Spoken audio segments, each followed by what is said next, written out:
মৃত মায়ের কাছে অবুঝ মেয়ের খোলা চিঠি। ওমা, তুমি নেই, তাও বেশ ভালো আছি। নতুন মা আমায় ভীষণ ভালো খেতে দেয়। বাসি তরকারি, পচা ভাত আর নষ্ট ডালে আমার খুবই ভালো পেট ভরে যায়। মা, ওমা, জানো আমি এখন শার্ট ধুতে পারি, তাই প্রতিদিন বাড়ি শুদ্ধ সব লোকের কাপড় ধুই আমি। জানো মা, পড়তে এখন আমার আর ভালো লাগে না।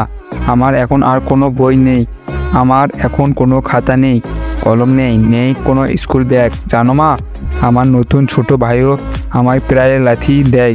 আমার ভীষণ ভালোবাসে কিনা তাই ওকে আমি প্রতিদিন জুতো মোজো পরিয়ে দেই, মাঝে মাঝে ওর বন্ধুদেরও পরাই, এতে আমার আনন্দ হয়। মা, তোমার দেয়া খাট বিছানাটাও এখন ভাই শোয়, ওর খুব পছন্দের ওটা।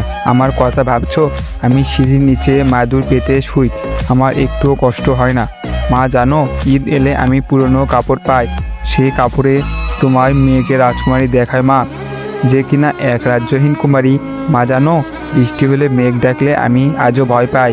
তোমার শেষ পরনে যে কাপড় ছিল ওটা ঘর থেকে লুকিয়ে এনেছি গো মা, ওটা জুটে যে গন্ধ, তোমার গন্ধ, ওই গন্ধে আমার আর ভয় হয় না। মা, আমার মনে তুমি আমাকে জড়িয়ে রেখে বুকে। একটা কথা রাখবে, আমায় কয়েকদিনের ছুটির ব্যবস্থা করে দেবে? তোমার কাছে গিয়ে থাকবো দুদিন, একটু শান্তিতে ঘুমাবো তোমার বুকে।